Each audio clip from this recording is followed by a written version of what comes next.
তারা কথা বলেছে।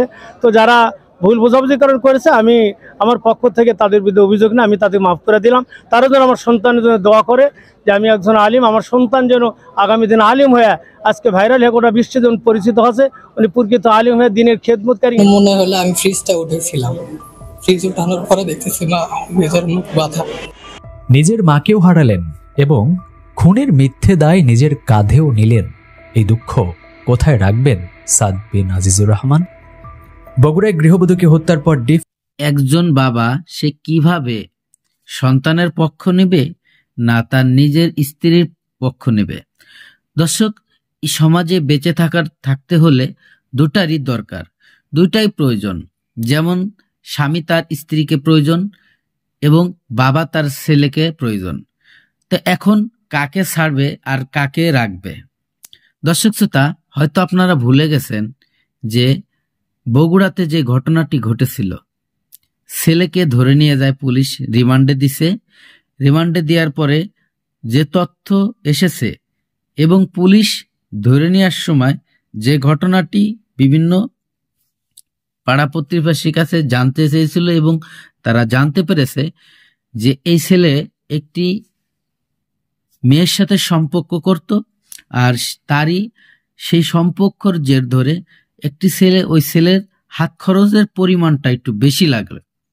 হাত খরচের পরিমাণ বলতে যখন তাকে টাকা দিত নির্ধারিত করে, যেহেতু সে ছাত্র আর তার বাবা ছিল স্কুল মাস্টার, স্কুলের শিক্ষক মাদ্রাসার, তো টাকা পয়সা খুবই হিসাব করে দিত। যদিও তাদের বাড়ি ছিল, বাড়িতে ভাড়াটিয়া ছিল এবং তারা দুই ভাই, এক ভাই ঢাকাতে থাকে, ছোট ভাই বাড়িতে থাকে। সেই বাড়িতে থাকা অবস্থায় যখন জানাজানি হলো যে সে একটি মেয়ের সাথে সম্পর্ক করে, আর সেই সম্পর্ক টাকার জন্য যখন প্রচুর পরিমাণে টাকা ওই মেয়ের প্রতি ভাঙা লাগে, তো সেই টাকাগুলো সে যোগান দিতে পারছিল না। অর্থাৎ তার যে গার্লফ্রেন্ড ছিল, সেই গার্লফ্রেন্ডের যে পরিমাণে টাকা লাগতো, হাত খরচ লাগতো, সেই হাত খরচটা জোগাড় করা না পারার জন্য তার মাকে দুনিয়ার থেকে বিদায় করে দিল। এমনটাই উঠে এসেছে বিভিন্ন মানুষের মুখ থেকে। দর্শক, আসলে কতটুকু সত্য, এটার সত্যতা জানতে হলে সম্পূর্ণ ভিডিও আপনারা দেখবেন। প্রিয় দর্শক, ইতিমধ্যে অনেকগুলো ভিডিও আপলোড করেছি আপনাদের এই বগুড়ার ভিডিও নিয়ে। অনেক ভাই আমাকে কমেন্ট করেন, ভাই সত্য যে ঘটনাটি আপনি যাচাই করে সেই ঘটনাটি বলেন। প্রিয় দর্শক, আমাদের এই বর্তমান সমাজে যে ঘটনাটি ঘটে, আসলে ছেলে তার বাবাকে মানতেছে না শুধুমাত্র টাকার জন্য। টাকা পয়সাটা এমন একটা অভাব হয়ে রয়েছে এবং টাকা পয়সার জন্য বাবা ছেলেকে দূরে সরাই দিচ্ছে, ছেলে বাবাকে দূরে সরাই দিচ্ছে। দর্শক, এমনটাই হয়েছিল বগুড়াতে এই উন্মে সায়মার সাথে। দর্শক, ঘটনাটি ঘটেছিল মূলত ভাড়াইটের সাথে। তাদের বাড়ির যে ভাড়াইটেরা ছিল, সেই ভাড়াইটেরা অবৈধ কাজ করত, যেমন নেশাদ্রব্য বিক্রি করত, বানাইতো। এই যখন বাড়িওয়ালা জানাজানি হলো, এলাকাবাসীরা জানাজানি হলো, যখন তাদেরকে না করে দেওয়া হলো, ঠিক সেই মুহূর্তে তারা ক্ষিপ্ত হয়ে কোনো একটা সময় সুযোগ বুঝে, যখন যেহেতু তার ছেলে মাদ্রাসা ছাত্র এবং তার স্বামী হচ্ছে মাদ্রাসার শিক্ষক, তো বাড়িতে কেউ থাকে না, আর উনি একজন বৃদ্ধ মহিলা এবং একজন মুরব্বী অর্ধবয়সী মহিলা, তাকে তিনজন মিলে ধরে এভাবে নির্যাতন করে দুনিয়ার থেকে বিদায় করে দিয়েছে। দর্শক, এই ঘটনাটি যখন জানাজানি হয়, তখন তার এই ছেলেকে তার বাবা এবং এলাকাবাসীরা নামপুর দেয় যে ছেলে টাকার জন্য তার মাকে দুনিয়ার থেকে বিদায় করে দিয়েছে।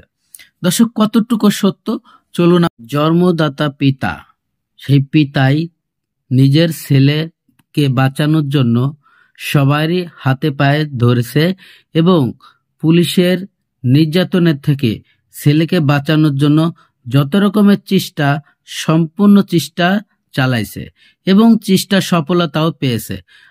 দর্শক, বলছিলাম বগুড়ার ছেলের হাতে মায়ের মৃত্যুর যে ঘটনা, সেই ঘটনার একটি প্রতিবেদন। সুপ্রিয় দর্শক শ্রোতা, আসসালামু আলাইকুম। দেশে এবং প্রবাসে, দূরে এবং কাছে, যে যেখান থেকে আজকের এই ভিডিওগুলো দেখার জন্য প্লে করেছেন, সবাইকে আন্তরিক শুভেচ্ছা, অভিনন্দন। দর্শক শ্রোতা, শুরু থেকে কয়েকটি ভিডিও ক্লিপের অংশ দেখেছেন, সবগুলো ভিডিও আপনাদের আজকে দেখাবো। প্রিয় দর্শক, আজকের এই ভিডিওগুলো যারা দেখার জন্য প্লে করেছেন সবাইকে অনুরোধ করব ধৈর্য সহকারে সম্পূর্ণ ভিডিও কন্টিনিউ করবেন, কারণ বিশেষ কিছু তথ্য আজকের এই ভিডিওতে রয়েছে।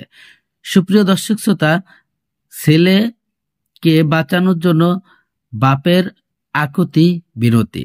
দর্শক, একাধিকভাবে ছেলেকে যখন ধরে নিয়ে যায় এবং ছেলেকে চার্জশিট করে এবং ছেলেকে এমন অভিযোগ দেয়, তার মাকে হত্যা করার অভিযোগ দিয়ে তাকে থানায় নিয়ে যায়।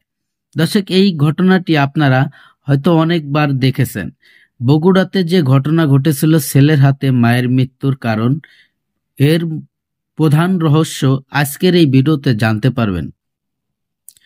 সুপ্রিয় দর্শক শ্রোতা, ছেলেকে সাতকে যখন পুলিশ ধরে নিয়ে যায়, ধরে নিয়ে যাওয়ার পরে তখন যায় রিমান্ডে দেয়।